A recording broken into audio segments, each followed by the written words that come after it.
Hi friends, രണ്ട് Hollywood films കണ്ടു. രണ്ടും ഡയറക്റ്റ് OTT റിലീസാണ്. ഒന്ന് ആമസോൺ പ്രൈമിൽ ഓഗസ്റ്റ് 15-ന് പുറത്തിറങ്ങിയ ജാക്ക്പോട്ട്. ജോൺസിനെയും അക്വാഫിനെയുമാണ് മെയിൻ ലീഡ്സ്. രണ്ടാമത്തത് നെറ്റ്ഫ്ലിക്സിൽ ഓഗസ്റ്റ് 16-ന് പുറത്തിറങ്ങിയ ദി യൂണിയൻ.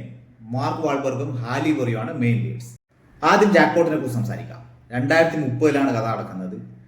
അമേരിക്കയിൽ സാമ്പത്തിക മാന്ദ്യമൊക്കെ കഴിഞ്ഞ് ആൾക്കാരുടെയും ഗവൺമെന്റിന്റെയും കയ്യിൽ പൈസയൊന്നുമില്ല.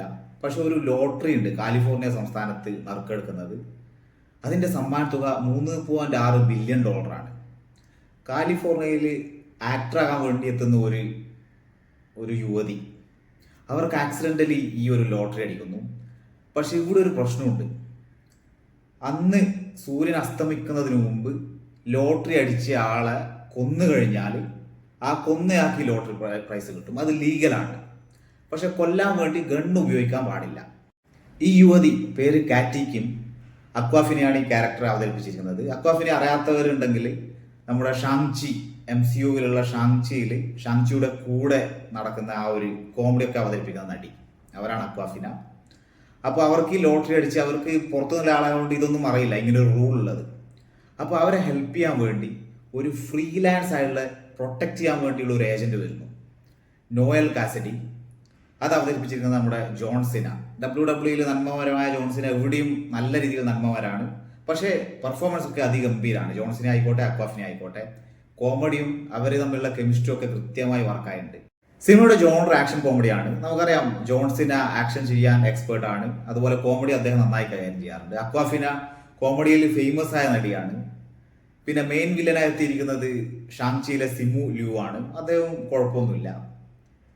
ഓവറോൾ ഒരു പോപ്കോൺ ആക്ഷൻ കോമഡി എന്റർടൈനർ എന്ന് പറയാൻ പറ്റുന്ന ഒരു ടൈം പാസ് പടം.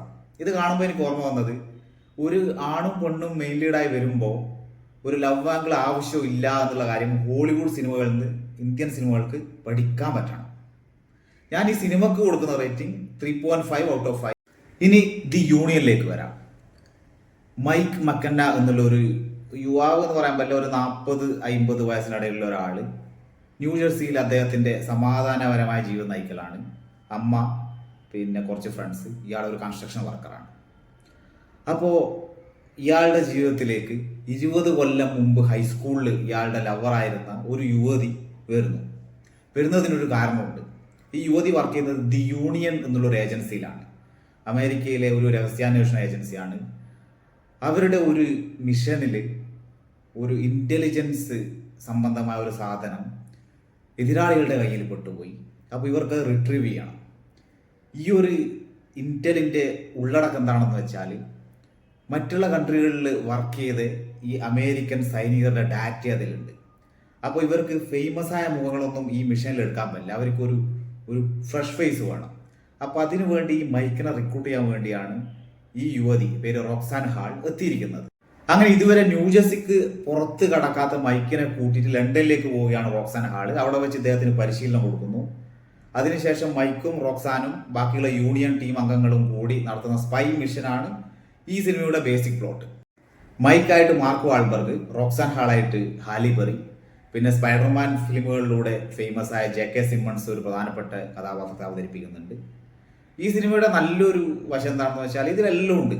അത്യാവശ്യം ഒരു ഫീൽ ഗുഡ് മൊമെന്റ്സ് ഇതിലുണ്ട്, കോമഡി ഉണ്ട്, കുറച്ച് റൊമാൻസ് ഉണ്ട്, ആക്ഷൻ ഉണ്ട്.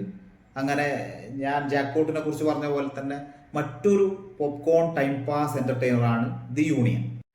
പെർഫോമൻസിലേക്ക് വരുമ്പോൾ മാർക്ക് വാൾബർഗ് നന്നായി ചെയ്തിട്ടുണ്ട്. അദ്ദേഹം ആക്ഷനൊക്കെ ഈസിയായി ചെയ്യുന്ന ആളാണ്. പിന്നെ ഹാലി ബെറിയെ കുറിച്ച് പ്രത്യേകം പറയേണ്ടതുണ്ട്. അവർക്ക് 58 വയസ്സാണ്. പക്ഷെ ഈ സിനിമയിൽ അവരെ കണ്ടാൽ ഒരു 30s ഒരു നടീനെ പോലെ തോന്നുള്ളൂ. അങ്ങനെ ബോഡിയൊക്കെ കൃത്യമായി മെയിൻറ്റെയിൻ ചെയ്തിട്ടുണ്ട്. ലുക്ക് ആയിക്കോട്ടെ, നല്ല ഏജൊക്കെ വളരെ കുറഞ്ഞതുപോലെയുള്ളത്. ഞാൻ ഈ സിനിമക്ക് കൊടുക്കുന്ന റേറ്റിംഗ് 3.25 ഔട്ട് ഓഫ് 5. പറഞ്ഞതുപോലെ ഒരു ടൈം പാസ് എന്റർടൈനറാണ് ദി യൂണിയൻ.